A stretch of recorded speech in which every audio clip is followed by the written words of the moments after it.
Qu'est-ce qui fait qu'une publicité rentre dans les pires pubs? C'est quand elle ne remplit plus sa mission, qu'elle devient offensante, qu'elle dépasse les limites? Et y a-t-il des sujets où le choc est nécessaire pour que le message soit imprimé? On répondra à cette question dans cette vidéo. Installez-vous confortablement et bienvenue dans cette nouvelle vidéo. Dans cette vidéo, certaines pubs peuvent heurter la sensibilité de certaines personnes, certaines parlent de racisme, de deuil, et on n'est pas à l'abri d'un jumpscare également. Si vous êtes sensible à ces sujets, faites attention.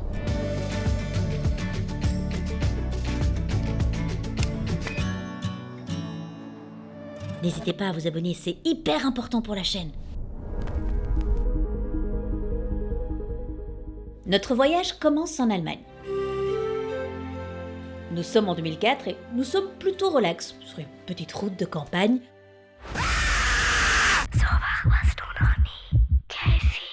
Je pouvais pas vous prévenir, sinon on perdait en impact. J'avais pourtant fait un disclaimer en début de vidéo. Apprenez à repérer les indices, je vous en supplie. Beaucoup d'entre vous se souviennent sans doute de cette pub de Caffi, qui est donc une boisson énergisante au café. Cette marque qui a fait le choix à la télévision, à heure de grande écoute, de créer tout simplement la peur panique dans tous les foyers. Faut comprendre que dans cette pub, ils ont fait le choix de ne transmettre aucun message. Il n'y a aucune info sur le produit. Pourquoi je choisirais Caffi plutôt qu'autre chose? Donc, ça, on s'en fout. Juste... Ils se sont dit, on va commencer notre pub avec une pub ennuyeuse classique, les gens sont pas du tout attentifs, et là, bam, juste après avoir capté leur attention au maximum, on met l'image de notre produit. Ici, on est dans une campagne de notoriété pure. Le produit s'imprime directement dans l'esprit des gens. Vous voyez que même des années après, les gens se souviennent encore de cette pub. Mais alors du coup, pub réussie? En Allemagne, la pub a été bannie de la télévision, tout simplement. Il y a eu beaucoup de plaintes des téléspectateurs sur la tactique utilisée, ça effrayait premièrement beaucoup d'enfants, et cette pub, elle a même contribué à des incidents cardiaques liés à la panique. Après, c'est sûr que si les gens se souviennent de ton produit, mais meurent juste après, la mission est ratée. Puis il y a une forme de manipulation par le choc, il n'y a pas de consentement du spectateur. Si tu vas voir un film d'horreur, bon, t'es un peu préparé, tu sais à quoi t'attendre. Là, il est 14h02, c'est un dimanche après-midi, tu peux comprendre que t'avais peut-être pas l'ambition de devoir changer de slip. Ça pose quand même une question morale assez globale, ce qui n'a pas empêché la pub de gagner un lion d'argent au Festival international de la publicité à Cannes en 2005 et, d'inconsciemment, nous niquer toutes les situations relaxantes de la vie quotidienne.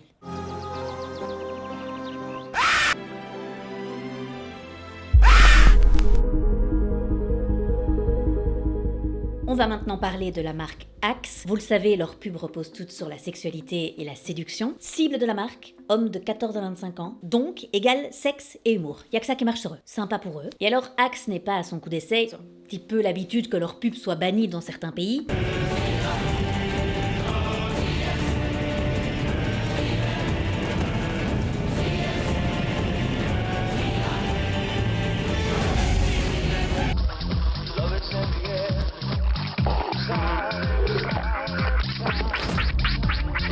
C'est pas la première fois que leurs pubs sont jugées sexistes et offensantes, mais alors ici, avec leur campagne qui est sortie en 2010, Clean Your Balls, la question est, et vous me répondrez d'ailleurs en commentaire, n'ont-ils pas encore passé un cap? Hi there, I'm Denise St. Clair and I am so excited to introduce my co-host for today's exciting event. Former champion of the Albuquerque Open, it's Monica Blake, everybody. I'm thrilled to be here, Denise. Why don't we get started? Absolutely. So no one wants to play with dirty equipment. That's why you have to keep your balls clean. Problem is, bar of soap just doesn't cut it. See? Still dirty. Well, how can guys clean their balls so that they're more enjoyable to play with? Vous l'avez compris, toute la pub va jouer sur le double sens. On parle de balls, mais on parle de vos balls, les gars. Why don't we start with these small balls?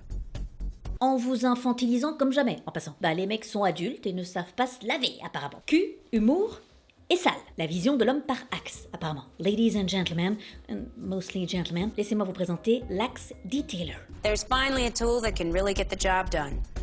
The Axe Detailer. Cleans your balls. Il faut se frotter pour se laver, c'est clair ça? And a rough side for scrubbing. This can make any ball sparkly and new. Go ahead and play with those clean balls, Denise. Wow.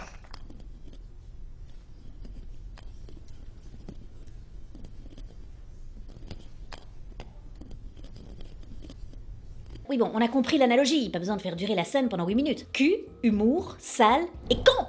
Apparemment, pour Axe les hommes, hein? Attention, bah, la liste n'en finit jamais. Monica, can you help me with these dirty balls? Hank, the Axe Detailer offers such a crazy clean. It can even clean your old balls. Au moins, ça promeut une espèce de diversité, quoi. Toutes les tailles de balls sont représentées et elles peuvent toutes être lavées. Vous êtes rassurés, les gars? Bah non. Bah je comprends, malheureusement ce ne sera pas suffisant. La pub va être bannie dans plusieurs pays dont l'Australie. Elle est jugée vulgaire et son efficacité marketing discutable. Ça n'a pas empêché à la vidéo que moi j'appelle Ballsy Balls, vous donnez le titre que vous voulez, hein. Ballsy Balls est devenu viral. If you've got dirty balls that need cleaning, call now. Et des millions de vues ont été générées en ligne. On continue maintenant avec... Ah oui, non, mais on donne pas de notes aux pubs. C'est juste un classement de... Pardon? Vous évaluez quoi? Où est-ce que vous regardez cette vidéo encore? Wi-Fi public? Bah oui, mais c'est cata là! Dès que tu es sur internet, surtout sur des réseaux pas très sûrs, ce que tu fais peut être visible, analysé, récupéré, sans que tu t'en rendes compte. Protège ta connexion, utilise CyberGhost. Moi j'utilise CyberGhost depuis 2023. CyberGhost est déjà utilisé par plus de 38 millions de personnes dans le monde. Il masque ton adresse IP, il chiffre tes données et il fait passer ton trafic dans un tunnel sécurisé. Et alors sans CyberGhost, tu rates aussi plein de contenus géobloqués. CyberGhost va te débloquer plus de 40 plateformes de streaming comme Netflix, Amazon Prime ou Hulu. Tu pourras accéder à encore plus de contenu, peu importe où tu te trouves. CyberGhost ne conserve aucune donnée, pas de log, pas d'historique, et alors c'est compatible avec tout, Windows, Mac, iOS, Android, Linux, Smart TV et console. Tu peux connecter jusqu'à 7 appareils en même temps. Le support, tu le sais, il est disponible 24 h sur 24 et 7 jours sur 7. Mon offre est en description, moins 83%, soit 2 € par mois et 4 mois offerts. Et comme d'habitude, c'est satisfait ou remboursé pendant 45 jours. Il y a une pub de la marque Nana, qui est donc une marque de protection hygiénique, qui a fait polémique en 2018. La campagne s'appelait « Les règles, c'est normal ». T'as une serviette?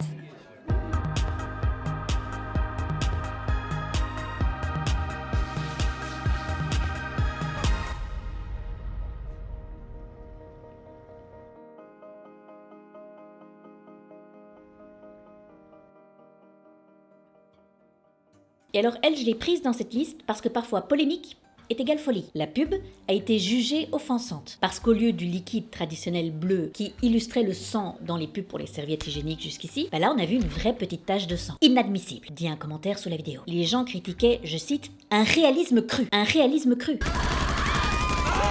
Toute une civilisation mourra. Est-ce qu'on n'aurait pas un problème là en tant que société? Juste quand même 2 secondes pour qu'on se rende compte de cette histoire de liquide bleu. Ça va quand même très loin. Les serviettes hygiéniques et autres protections menstruelles ont été testées scientifiquement avec du vrai sang pour la première fois. En 2023. Avant, les tests sur les protections hygiéniques, ils étaient faits avec de l'eau ou avec du sérum physiologique, ce qui surestimait évidemment la capacité d'absorption de ces protections. Le sang n'a pas du tout la même texture que l'eau. Évidemment, utiliser du vrai sang pour faire les tests, ça implique des autorisations, des protocoles d'hygiène et de conservation plus complexes et plus coûteux, mais à la limite, utiliser au moins un liquide qui est équivalent en texture. Ils utilisaient de l'eau, les gars. Et ça montre quand même aussi le gros retard dans la recherche sur la santé féminine. Vous saviez que le sang était rouge et pas bleu ?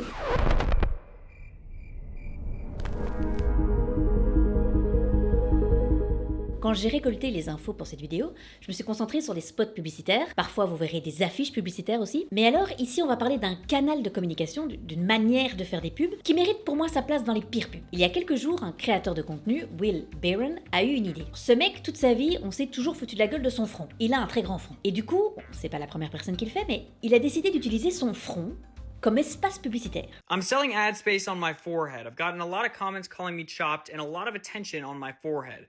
So I thought I might as well monetize it. If you're interested, you can DM me or comment below. Each price is listed above and you own the space for a week. So just let me know. Mais ici, pourquoi l'initiative est spéciale? Parce que l'initiative est devenue virale. Parce qu'en réponse à l'annonce de Will, le youtubeur le plus connu de la planète a répondu « J'achète tout ». Update, Mr. Beast just offered to buy ad space on my forehead. So I'm flying to New York to study the competition.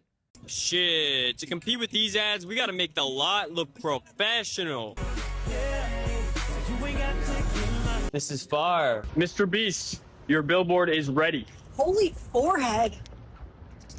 La visibilité du concept a évidemment explosé. William a d'ailleurs rajouté une petite couche. Mec, je n'ai que des demandes pour foutre des pubs sur mon front. Mais je leur ai répondu, attendez, je lui laisse la priorité. J'achèterai tout. Tu peux les bloquer pour moi. Comme cette info est très nouvelle, ça s'est passé il y a quelques jours seulement, il n'existe pas encore de photos de Will avec les pubs de MrBeast sur son front, mais dans un monde où l'attention est le bien le plus recherché, est-ce que l'intégrité de ton corps doit être la limite? 950 $ par semaine, c'est le max qu'il va percevoir avant taxe. La question c'est, est-ce que ça vaut le coup? À vous de me dire, pub bizarre ou pub de génie?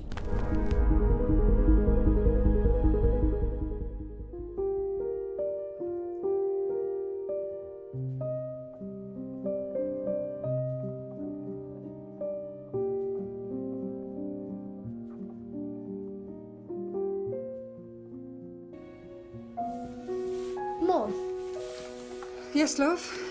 What was Dad like? Oui, le papa de ce petit garçon est décédé et il veut en apprendre un peu plus sur lui. He was big and cuddly, your dad. Tall as an house. With big, big hands. Moi, je suis pas grand, j'ai des petites mains. Et j'ai une petite jambe. Respect du deuil, ça vous parle? And his shoes. So shiny, you could see your face in them. Pourquoi moi je suis un crado et pas mon papa? Dad played football, didn't he? Yeah, he was good. Captain, I think. Bon, là vous allez lui dire que c'est pas son papa. Bon, je vous passe le reste de la pub, de toute façon on continue encore 20 secondes comme ça. Ils n'ont pas un truc en commun. Les deux personnes les plus opposées de la Terre. Non mais il y a une double problématique dans cette pub. Cet enfant n'a plus de papa, et visiblement il va apprendre en direct qu'il a été adopté, c'est horrible. Mais soudain... What was your dad's favourite too? Tartar sauce. Roll down his chin.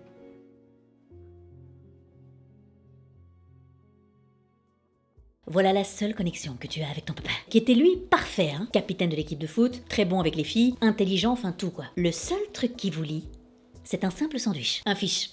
Pas le meilleur de la carte en plus. Et alors le seul défaut qu'avait ton père, c'est qu'il mangeait comme un porc. Tu as hérité de ça. Est-ce qu'on peut arrêter le massacre? Cette publicité de McDonald's sortie en 2017 a été très controversée. Ce moment censé être émouvant a été très critiqué. Beaucoup ont trouvé déplacé de réduire la relation père-fils et une expérience de deuil à un simple sandwich. La marque exploite une émotion très profonde pour vendre son produit. Après, en général, c'est ce que font toutes les marques. L'exploitation des émotions, c'est l'un des leviers les plus puissants en publicité, parce qu'elle va directement agir sur la manière dont on va prendre nos décisions. Contrairement à ce qu'on pense, nos choix ne sont pas uniquement rationnels, ils sont en réalité largement guidés par ce qu'on ressent. Mais là, avec l'exploitation du deuil, la pub a été bannie à la télévision, parce que heureusement, on vit quand même dans un monde où on ne peut pas tout accepter pour un fiche.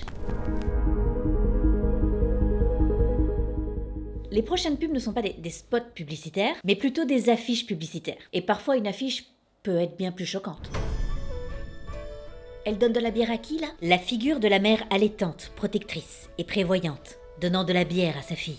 Dépôt de marque d'un négociant de bière, 1898. La bière pour nourrice était historiquement recommandée aux femmes allaitantes, notamment en France et en Belgique, surtout au 19e et au début du 20e siècle.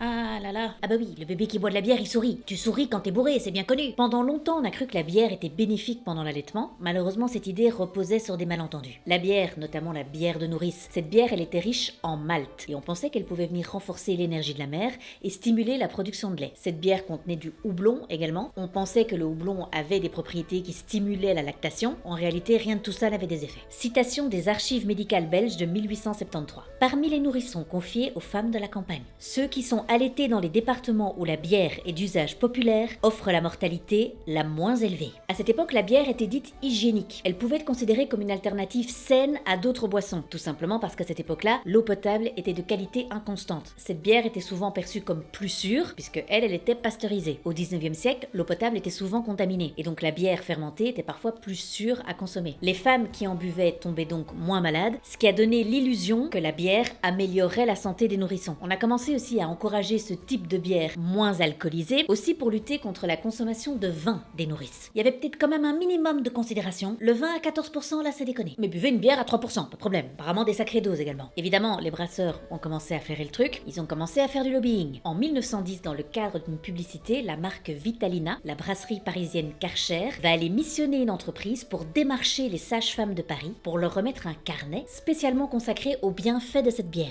Véritable bière nutritive et hygiénique pour nourrice. Donne un lait abondant. Évidemment, aujourd'hui, on sait que l'alcool passe dans le lait maternel. Il peut perturber le développement du bébé et même réduire la production de lait. Autrement dit, ce qui pensait être un allié pour l'allaitement est une véritable cata. En 1999, en 1999, for French people, une publicité d'une chaîne américaine de basket, Just for Feet, va créer un scandale que vous ne pouvez même pas imaginer. Pour vous remettre un petit peu dans le contexte avant de vous montrer la pub, cette publicité a été diffusée pendant le Super Bowl, devant 127 millions de téléspectateurs. Vous imaginez la confiance de la marque sur la pub. La scène de la publicité se passe au Kenya. On regarde. It's a match.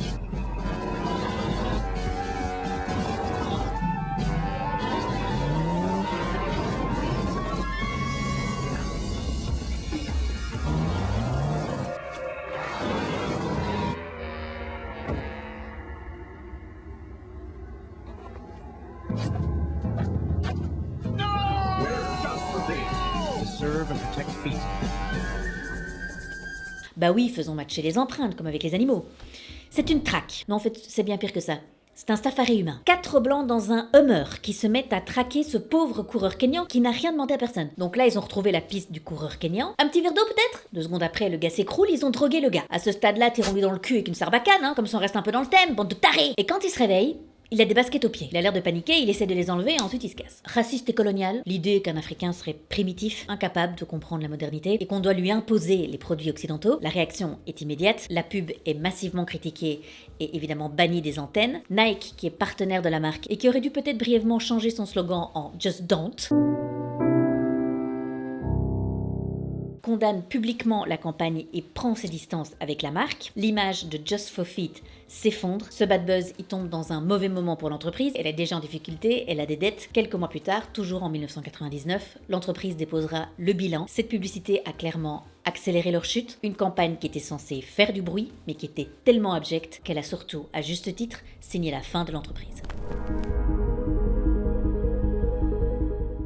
La prochaine pub est une publicité qui a pour vocation de rappeler le danger de l'alcool au volant. Il existe beaucoup de campagnes de sécurité routière, certaines sont connues pour être très choquantes, et il y a une raison derrière ça. Premièrement, le cerveau a tendance à banaliser ce risque. Si on fait une campagne douce, ça ne changera pas les mentalités. Deuxièmement, le choc va créer de la mémoire. Les images qui sont dérangeantes, qui sont choquantes, s'impriment mieux dans le cerveau. Vu que la pub a été choquante, elle est difficile à oublier, et donc il y a peut-être plus de chances pour modifier le comportement. Dans les pubs de sécurité routière, ce qui est important, c'est de casser l'illusion de contrôle. Parce que la majorité des conducteurs pensent « je gère, je suis prudent, ça n'arrivera pas ». Il faut vraiment montrer qu'il peut y avoir un basculement en 1 seconde. Comme je vous l'ai dit, c'est souvent l'émotion qui va changer le comportement. Ce qui fait vraiment évoluer quelqu'un, c'est pas la logique, c'est l'émotion. Ces campagnes de sécurité routière, elles jouent volontairement sur la peur ou la projection. Ça pourrait être moi, mais évidemment ici dans l'espoir de faire évoluer les comportements de manière positive. Si ça empêche ne fût-ce qu'une personne de prendre le volant alcoolisé, la campagne a déjà rempli sa mission. J'ai choisi une pub qui est prenante mais pas sanglante. Je vous la montre et on en discute juste après.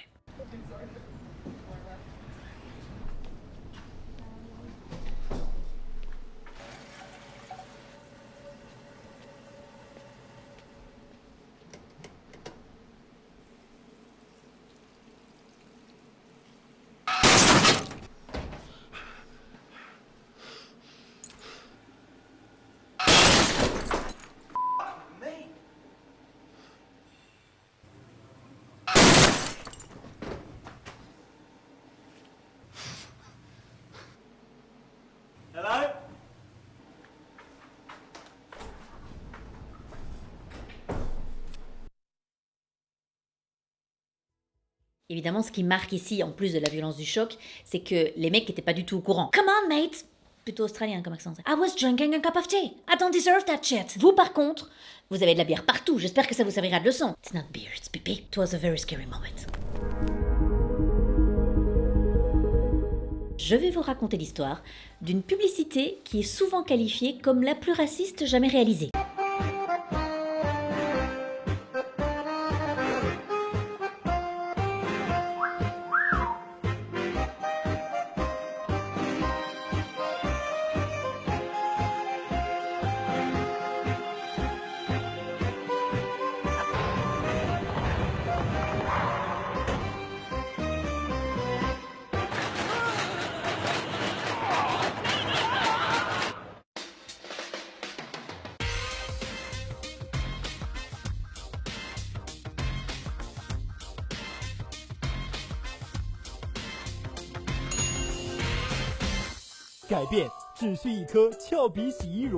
Vous avez vu dans la pub, on donne à manger une capsule de lessive à un homme noir, alors que c'est noté sur toutes les boîtes. Pas bouffé. Puis la meuf le pousse dans la machine, et là c'est un homme blanc chinois qui ressort de la machine après lavage, avec ce slogan « Le changement commence avec Kiaobi ». Je précise que cette pub est sortie en 2016. Donc avant-hier, hein. Tout est choquant dans cette pub, mais il y a aussi un truc qui interpelle, c'est que la publicité, elle a été diffusée pendant plusieurs mois en Chine, sans provoquer la moindre réaction, jusqu'à ce qu'un site anglophone local repère la pub et commence à la diffuser en ligne. En quelques heures, elle devient virale, elle déclenche un débat mondial sur le racisme, dans un pays qui est donc la Chine, qui est officiellement composé de 56 minorités, mais qui est largement dominé par les Han, et qui est donc très homogène en apparence. Et alors la communication de crise de cette entreprise de lessive, c'est une cata. Les médias étrangers sont peut-être trop sensibles à propos de cette publicité. Non, non. Nous voulions simplement promouvoir le produit et n'avions jamais pensé à la question du racisme. C'est peut-être ça le problème, de ne pas y avoir pensé en 2016, monsieur. De toute façon, la stratégie de la pub a complètement foiré, très controversée à l'étranger, et alors en Chine, elle n'a fait que quelques milliers de vues, même après que le scandale ait éclaté. En fait, dans l'ensemble, il faut se rendre compte qu'en Chine, cette publicité, elle a surtout suscité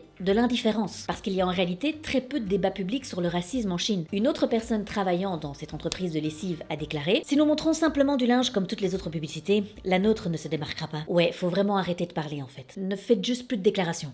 Jamais. On se rend compte que le problème il est vraiment très marqué quand la marque dit on n'a même pas pensé au racisme. C'est une norme, c'est une hiérarchie des visages qui est déjà très installée. Et le jour où une discrimination devient une idée normale, elle devient par la même occasion invisible. Et ce qui est invisible ne se combat plus.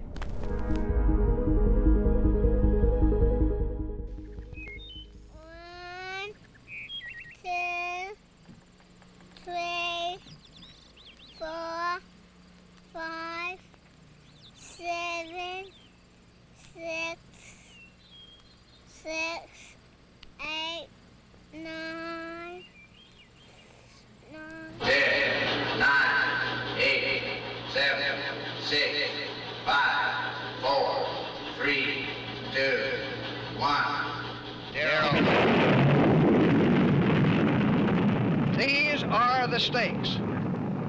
To make a world in which all of God's children can live, or to go into the dark. We must either love each other, or we must die. Vote for President Johnson on November 3rd. Cette publicité s'appelle Daisy, elle est sortie en 1964. Elle a été réalisée pour la campagne du président Johnson qui se mesurait à Barry Goldwater, sans jamais nommer explicitement Goldwater. Cette pub suggère que si les Américains votent pour Goldwater, ça pourrait mener à une guerre nucléaire. Il a tenté d'exploiter la peur intense qu'il y avait pendant la guerre froide. C'est l'une des premières publicités politiques modernes, qui est donc fondée sur l'émotion et la peur. Johnson, c'était le président démocrate en exercice. Son concurrent, il était donc républicain, un peu plus conservateur. Il avait une ligne plutôt dure face à l'Union soviétique, ce qui a renforcé l'image d'un candidat plus risqué dans un contexte de forte tension nucléaire. Cette pub, elle n'a été diffusée qu'une seule fois à la télévision, le 7 septembre 1964, pendant une émission évidemment de grande écoute. Son impact a évidemment été énorme. Elle a été très largement reprise et commentée par tous les médias, ce qui lui a évidemment donné une diffusion indirecte beaucoup plus large. C'est l'une des publicités les plus controversées de toute l'histoire des États-Unis. Elle manipule par la peur, elle fait de la désinformation explicite, instrumentalisation de l'innocence de l'enfance évidemment. Et alors cette question qui est en permanence dans nos têtes, jusqu'où peut-on aller pour convaincre en politique ?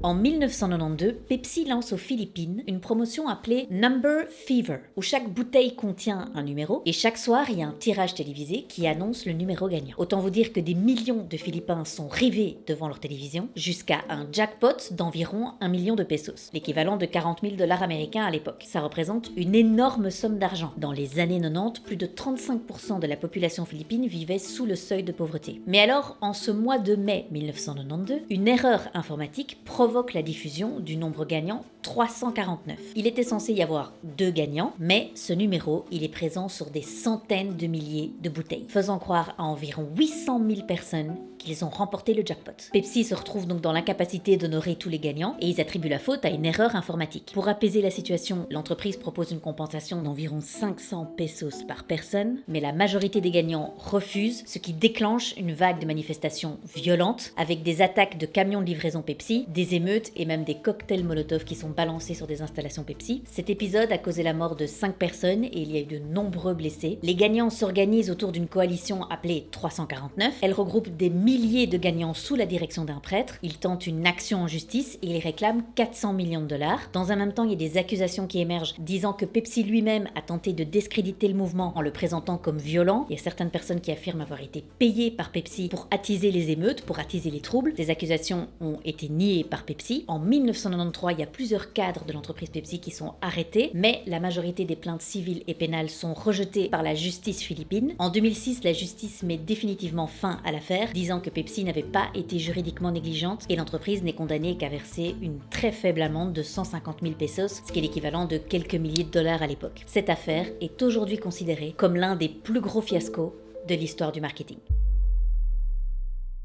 Un énorme merci à CyberGhost qui rend cette vidéo possible. Avec leur offre actuelle, tu as moins 83%, soit 2 € par mois et 4 mois offerts. Vous pouvez sécuriser plusieurs appareils en même temps et naviguer beaucoup plus librement, peu importe où vous êtes. J'ai été tellement perturbée par ces pubs que j'en ai oublié de tourner l'autre. Évidemment, si la vidéo vous a plu, que vous voulez peut-être un volume 2 des pires pubs, dites-le moi en commentaire, n'hésitez pas à liker la vidéo. Merci à tous pour votre fidélité, ce mois-ci ça fait 7 ans que je suis sur YouTube et j'en reviens pas que vous soyez toujours aussi nombreux à regarder mes vidéos. Je vous retrouve dans 2 semaines pour une nouvelle vidéo, je vous dis à très vite, ciao.